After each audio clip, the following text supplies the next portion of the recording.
What if joining the most powerful economic union in history was the worst mistake your country ever made? Italy is one of the most visited countries on Earth, the third largest economy in the Eurozone, home to more UNESCO World Heritage Sites than any other nation, and for the last 25 years, it has grown almost nothing. 0.7% average annual growth since 2000. That's not a recession. That's not a crisis. That's a coma. And most economists will give you the usual answers: too much debt, political instability, the mafia, red tape. But those are symptoms. The real disease? It started the moment Italy gave up a small, colorful, wildly chaotic piece of paper called the Lira. Part 1. The Lira, a currency with a personality. To understand the curse, you first have to understand the thing that was lost. The Italian lira was, by any serious economist's standard, a disaster of a currency. It inflated constantly. It devalued regularly. In 1970, $1 bought you around 625 lira. By 1999, that same dollar bought you over 1,900. The lira lost more than two-thirds of its value against the dollar in 30 years. And Italy, somehow, kept growing. How? Because the lira, for all its chaos, gave Italy a weapon. A secret economic weapon that the country used brilliantly for decades, even if nobody talked about it that way. It was called competitive devaluation. Here's how it worked. Italy makes a lot of things: luxury fashion, high-end machinery, tiles, furniture, sports cars, food.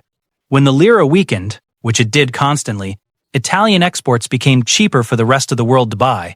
French buyer shopping for Italian leather shoes didn't care that the lira dropped 8% last year. He just noticed that the shoes he wanted suddenly cost less in francs. He bought more. The Italian shoemaker sold more. Workers got paid. The economy breathed. Devaluation was Italy's economic inhaler. Ugly? Yes. Effective? Absolutely. Between 1945 and 1990, Italy went from a war-shattered agricultural backwater to the world's fifth largest economy. People called it Il Miracolo Economico, the Italian economic miracle. And the lira, chaotic and embarrassing as it was a key part of that miracle. But here is where things took a dark turn. Part 2. The seduction of the euro. In 1992, European leaders gathered in a small Dutch city called Maastricht and signed a treaty that would change the continent forever. The plan was elegant. Replace the messy, mismatched currencies of Europe, the franc, the mark, the peseta, the lira, with a single unified currency. One money for one market. The arguments for it were genuinely compelling. Think about it. If you're an Italian business selling to Germany, you no longer lose money on currency exchange. If you're a tourist, you don't need to change cash at every border. Trade becomes frictionless. Investment flows freely. Europe becomes a unified economic superpower. On paper, it sounded like an Italian businessman's dream. But there was a problem. And the problem was hiding in the fine print that almost nobody read carefully enough. To join the euro, you had to meet specific criteria.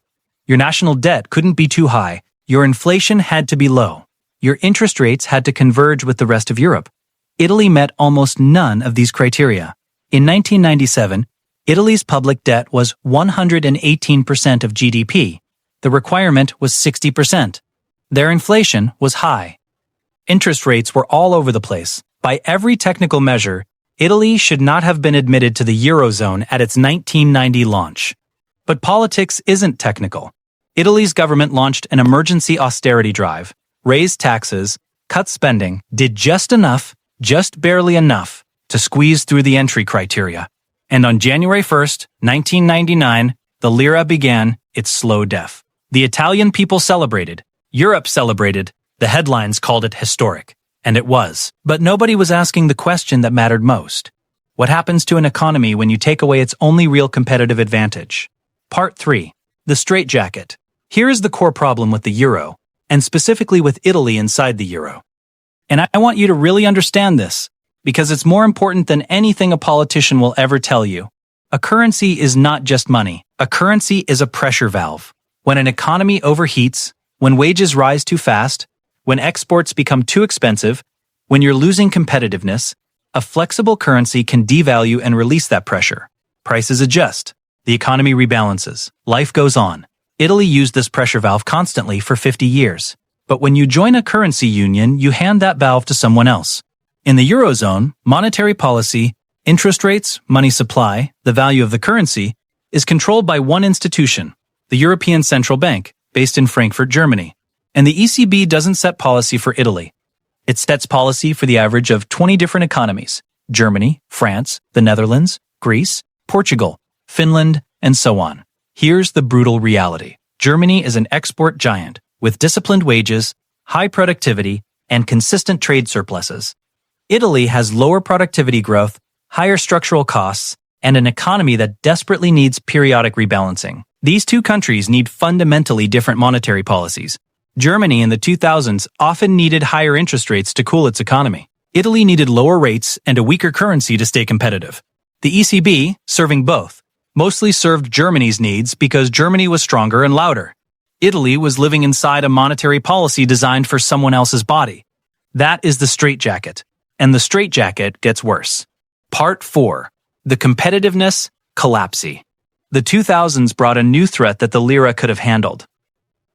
China joined the World Trade Organization in 2001. Suddenly, global markets were flooded with cheap, manufactured goods: furniture, textiles, shoes, electronics, the exact categories where Italian small and medium businesses had competed for decades. In the old lira days? Simple. Let the currency drop 10 or 15%. Italian goods become competitive again. Crisis averted? With the euro? That option is gone. Dead. Off the table. So how do you stay competitive without devaluing? The economists have an answer. They call it internal devaluation, which is a very clean academic phrase for something very brutal in practice. It means cut wages, cut costs, cut pensions, cut services, cut everything, until your economy is cheap enough to compete again. Italian governments tried, multiple times, but here's the problem with internal devaluation that no one explains clearly enough. Cutting wages doesn't just reduce costs, it also reduces demand. If Italian workers earn less, they buy less. If they buy less, Italian businesses sell less. If businesses sell less, they invest less, hire less, and eventually close, which means more unemployment, which means more government spending on social support, which means more debt.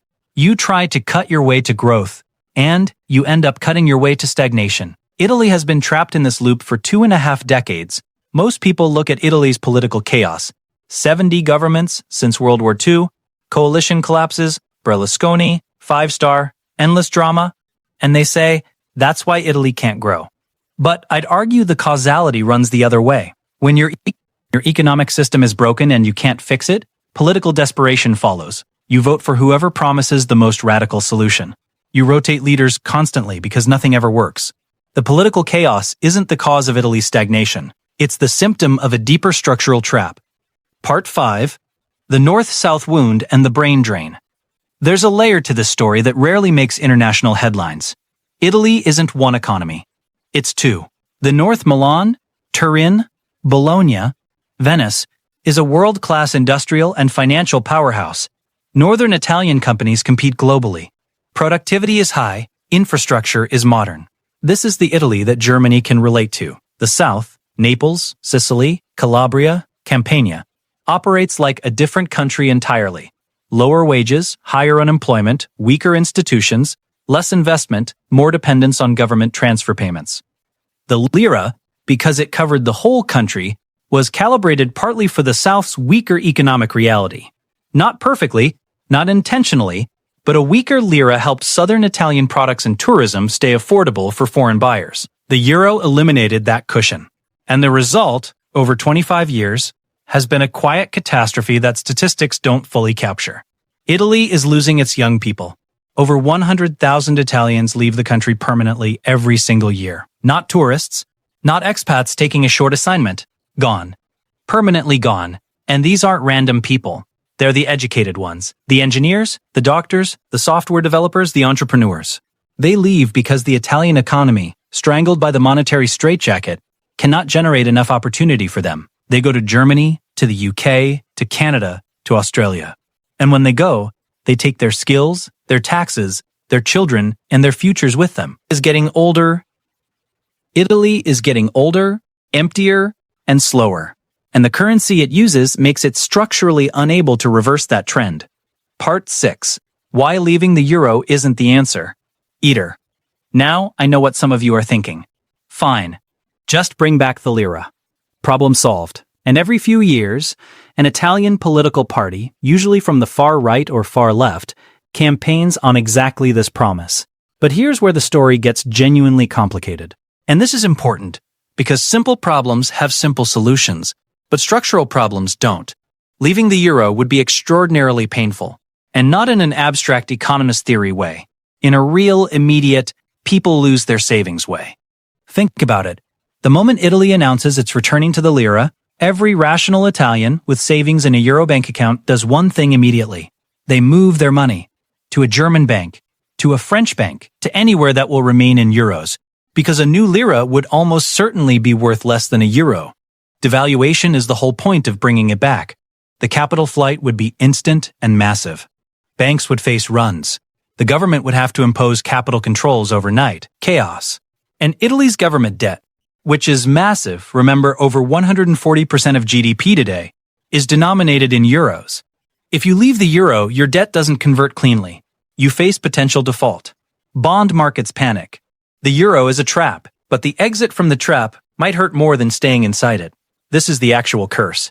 That the euro is wrong for Italy. It's that the euro has become so deeply embedded in Italy's financial architecture that removing it now is like performing open-heart surgery on a patient who can't be put under anesthesia. You can see the problem. You can diagnose it. You cannot easily fix it. Part 7. Is there a way out? So where does that leave Italy? Some economists, and some very serious ones, people like Joseph Stiglitz and Yanis Varoufakis, argue the euro itself needs to be fundamentally reformed, that you cannot have a monetary union without a fiscal union, without joint debt, joint unemployment insurance, joint transfer payments between richer and poorer regions.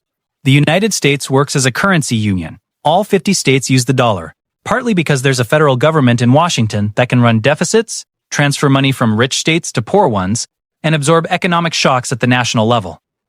Europe has no equivalent. Every country is on its own, same currency, separate budgets, separate fates.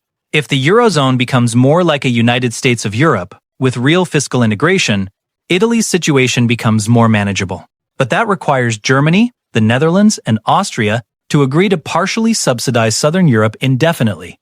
And politically, that is a very, very hard sell. The other path, slower, less dramatic, but more realistic, is structural reform that actually works, not austerity for its own sake, but investment in productivity, in digital infrastructure, in judicial reform so that contracts are enforced and businesses don't wait a decade for a court ruling. Investment in the South specifically, so that internal migration from South to North slows, and the brain drain reverses. Some of this is happening, slowly. Italy's National Recovery Plan, funded by European pandemic recovery money, is pumping hundreds of billions into infrastructure, digitalization, and green energy. But is it enough? And is it happening fast enough? That is genuinely an open question, and maybe that's the honest place to end this story. Because Italy's curse isn't destiny, it's a trap built by specific decisions made by specific people at specific moments in history. And traps built by humans can, in theory, be dismantled by humans. But dismantling this one would require a kind of European political courage that the continent hasn't shown yet. Italy is waiting. The lira is gone. And the clock keeps ticking. If you made it this far, you're not just watching a YouTube video. You're doing what most people never bother to do. You're trying to actually understand why the world works the way it does, why some countries grow and others stagnate, why the decisions made in treaty rooms decades ago still control the lives of ordinary people today. That's what this channel is for. Not headlines, not hot takes, the actual story underneath the story. If that's the kind of thinking you want more of, subscribe. Not because I asked you to, but because the next video is going to challenge something else you probably think you understand about the global economy. And the one after that will too. I'll see you there.